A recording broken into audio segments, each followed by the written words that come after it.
Hello guys, welcome back to Pragati classes. तो आज class 12th के जो आपके बिजनेस स्टडीज़ का एग्जाम हुआ है, जिसका क्वेश्चन पेपर जो कोड है 06624 है, तो वो सारे स्टूडेंट अपने आंसर जो है इस वीडियो से मैच कर सकते हैं और जो है आप अपने मार्क्स जो है कैलकुलेट कर सकते हैं।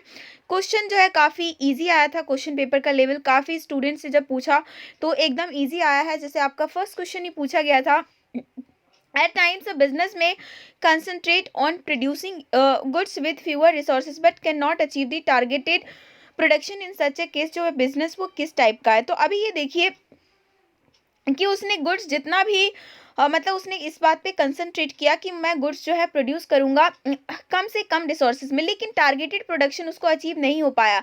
इस केस में जो है बिजनेस क्या एफिशिएंट तो है लेकिन इफेक्टिव नहीं है, ठीक है ना। ये कंडीशन जो है आपका फर्स्ट क्वेश्चन का बी ऑप्शन करेक्ट है। नेक्स्ट क्वेश्चन है the process that initiates implementation of plans by clarifying jobs working relationship and effectively deploying resources for attainment। इससे ज़्यादा इजी क्वेश्चन तो कुछ है ही नहीं, ये सिंपल सिंपल ऑर्गेनाइजिंग का डेफिनेशन ही दिया हुआ है। सेकंड का आपका सी ऑप्शन करेक्ट है। नेक्स्ट क्वेश्चन पूछा हुआ था which marketing management philosophy lays emphasis on bringing continuous improvement in the quality of product. तो ये किस कॉन्सेप्ट के अंदर है, बात की जाती है कि हमें जो है प्रोडक्ट की क्वालिटी में कॉन्टिन्यूसली इंप्रूवमेंट करना चाहिए, तो वो हमारा प्रोडक्ट कॉन्सेप्ट है। नेक्स्ट है the objective of which of the following technique of scientific management to determine number of workers to be employed in an organisation. तो ये किस स्टडी से पता किया जाता है, तो ये जो है टाइम स्टडी से पता किया जाता है। नेक्स्ट क्वेश्चन है which of the following is an element of political environment. इनमें से कौन सा जो है पॉलिटिकल इन्वायरमेंट का एक एलिमेंट है, तो attitude of elected government representative towards the business. तो ये आपका जो है बिल्कुल डी वाला ऑप्शन करेक्ट होगा। नेक्स्ट है the function of marketing that involves physical movement of goods from one place to another. इसको तो फंक्शन ऑफ मार्केटिंग जो कि फिजिकल मूवमेंट कराता है गुड्स और गुड्स को एक जगह से दूसरा। एकदम इजी क्वेश्चन, हलवा क्वेश्चन, ट्रांसपोर्टेशन हो जाएगा आंसर। नेक्स्ट क्वेश्चन पूछा हुआ था कि आपको प्रिंसिपल ऑफ मैनेजमेंट बताना है, जो कि फेल ने दिया था। According to which the intent of principle is to produce more and better work with the same effort. तो वो आपका डिवीजन ऑफ वर्क का जो है प्रिंसिपल है, जो कि फेल ने दिया था। नेक्स्ट है with product related decision is concerned with providing detailed information about the product और its package। तो वहाँ पर जो है क्या हो रहा होता है, लेबलिंग हो रही होती है, वहीं पे हमें जो डिटेल इन्फॉर्मेशन मिलता है about the product. Next question है which step in the process of planning function of management involves weighing pros and cons of each alternative. जब हम प्लानिंग कर रहे होते हैं तो वो कौन सा ऐसा जो है हमारा स्टेप होता है जिसके अंदर हम पता करते हैं कि जो जितने भी अल्टरनेटिव है ना, किसका क्या फ़ायदा है, किसका क्या नुकसान है। तो वो स्टेप क्या है, इवेलुएटिंग ऑल्टरनेटिव कोर्सेज। नेक्स्ट है the element of delegation which relates to the obligation of the subordinate to properly perform the assign duty is known as responsibility. Simple question. Next question जो पूछा गया था the type of organisation structure in which jobs of similar nature are group together on the basis of function to form department. तो उसको क्या बोला जाता है, फंक्शनल स्ट्रक्चर बोला जाता है। अब उसके बाद अगला जो क्वेश्चन था क्वेश्चन नंबर 12, जिसके अंदर जो है उन्होंने कहा था कौन सा स्टेटमेंट जो है करेक्टली एक्सप्लेन कर रहा है to the limitation of planning does not guarantee success. की प्लानिंग जो है गारंटी आपको सक्सेस की नहीं देता है। तो इस वाले क्वेश्चन को ध्यान से आप सारे ऑप्शन देखोगे, सी ऑप्शन करेक्ट होगा। नेक्स्ट है product cost as a factor of affecting price determination of product includes. जो आपका ए ऑप्शन इसका करेक्ट है। अब इसका गाइस ज़्यादा एक्सप्लेनेशन नहीं देंगे क्योंकि आपको फटाफट अपने आंसर्स मैच करने हैं। तो 14 क्वेश्चन जो है आपका उसका ऑप्शन नंबर सी होगा। 15 का जो है आपका बी जो है प्रमोशन बिल्कुल करेक्ट होगा। 16 क्वेश्चन जो है वो आपका क्या होगा, ऑप्शन नंबर डी होगा, जिसमें इन्होंने कहा है कि इस वाले स्टेटमेंट में किस चीज़ को जो है हाईलाइट किया गया है। तो प्लानिंग क्या है, एक मेंटल एक्सरसाइज है। नेक्स्ट है which of the following activity is not considered to be part of customer support service. तो इसका ऑप्शन नंबर डी बिल्कुल करेक्ट है। इसमें आपसे पूछा हुआ था कि कौन सा प्रिंसिपल ऑफ मैनेजमेंट के ऊपर, देखिए प्रिंसिपल ऑफ मैनेजमेंट से काफ़ी क्वेश्चन पूछे गए हैं, तो एस्पिरिट डे कॉप्स इसका आंसर होगा। नेक्स्ट क्वेश्चन पूछा हुआ था कि कौन सा मैनेजमेंट का जो लेवल होता है वो रिस्पॉन्सिबल होता है coordinating the activities of different department according to overall objective. तो ये हमेशा टॉप लेवल लोगों का काम होता है। पर्पज जो होता है डिपार्टमेंटलाइजेशन का in the process of organising, तो वो क्या होता है, ताकि स्पेशलाइजेशन को फैसिलिटेट किया जाए। अब उसके बाद जो है नेक्स्ट क्वेश्चन पूछा हुआ था कि इनमें से कौन सा ऑप्शन एक्सप्लेन करता है standardisation and grading function of marketing का, तो वो आपका सी ऑप्शन करेक्ट हो जाएगा।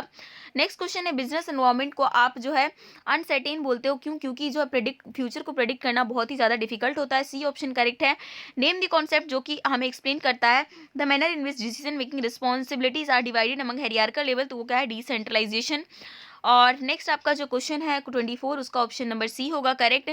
और क्वेश्चन नंबर जो आपका 25 है, सॉरी 25, इसमें इन्होंने कहा कौन सा जो प्रिंसिपल साइंटिफिक मैनेजमेंट का जो फॉलो किया जा रहा है, that is cooperation not individualism. और 26 का आपका ए ऑप्शन करेक्ट है, 27 का बी ऑप्शन करेक्ट है।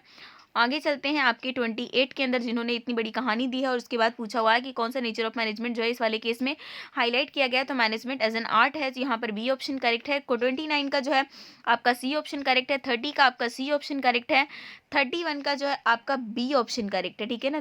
30 का आपका यहाँ पर, क्योंकि आप देखोगे ना, the management gives a common direction to the individual effort in achieving the overall goal of the, तो ये क्या करता है, ये जो हमारे ग्रुप गोल को अचीव करने में हेल्प कराता है, बी ऑप्शन इसका करेक्ट है। नेक्स्ट है आपका 32 जिसका ऑप्शन नंबर ए करेक्ट होगा। 33 है जिसका आपका सी ऑप्शन करेक्ट है। 34 का भी आपका सी ऑप्शन करेक्ट है। वहीं आगे चलते हैं 35 में, जिसका जो है क्वेश्चन जो है आपके से ये पूछा हुआ है कि इसमें से कौन सा फीचर जो है प्रोफेशन का फुली सेटिस्फाइड बाय मैनेजमेंट है, तो well defined body of knowledge जो है उसमें जरूर होना चाहिए, तो बी ऑप्शन इसका करेक्ट है। नेक्स्ट क्वेश्चन है 36 के अंदर टाइप ऑफ ऑर्गेनाइजेशनल स्ट्रक्चर का पूछा गया है, एक जो है आपको एग्जांपल देकर, तो इसके यहाँ पर जो है डिविजनल स्ट्रक्चर जो है इसका काफ़ी अच्छे से काम करेगा।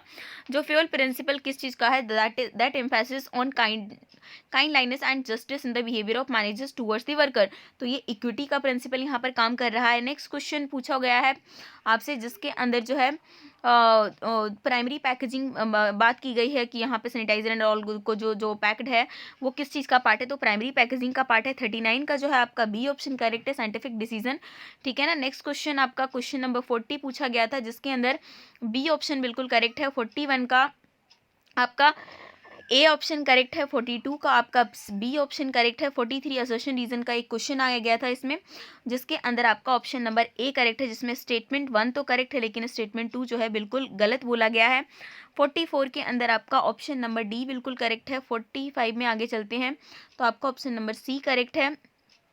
46 का आपका ऑप्शन नंबर ए करेक्ट है। 47 का बी ऑप्शन करेक्ट है। और उसके बाद 48 में एक और असर्शन रीजन हमें देखने को मिल रहा है, जिसके अंदर असर्शन रीजन दोनों करेक्ट है और साथ ही में एक्सप्लेनेशन भी दे रहा है, जिस वजह से ऑप्शन नंबर सी करेक्ट है। और नेक्स्ट जो है आपसे पूछ लिया अब ये केस स्टडी के ऊपर बेस्ड क्वेश्चन कि यहाँ पर जो है क्या क्या काम चल रहा है, तो जो केस स्टडी आप पढ़ोगे तो आपको पता चल जाएगा, बहुत ही सिंपल आया था। इसका सी ऑप्शन करेक्ट है। 49 का 50 का आपका बी ऑप्शन करेक्ट है। 51 का सी ऑप्शन करेक्ट है। और वहीं आगे चलते हैं 52 में, जिसका सी ऑप्शन करेक्ट है और 53 का सी ऑप्शन करेक्ट है, ठीक है। 54 का आपका डी ऑप्शन करेक्ट है। अब एक और केस स्टडी हमारा स्टार्ट होगा 55 के अंदर, जिसका इसका तो 55 का बी ऑप्शन करेक्ट है। 56 का बी ऑप्शन करेक्ट है। 57 का जो है वो आपका डी ऑप्शन करेक्ट है। और वही आगे चलते हैं 58 का सी ऑप्शन करेक्ट है और 59 का भी सी ऑप्शन करेक्ट है। और लास्ट क्वेश्चन नंबर 60 है, जिसका बी ऑप्शन करेक्ट है। तो इस तरीके से आप अपने आंसर जो है मैच कर सकते हैं।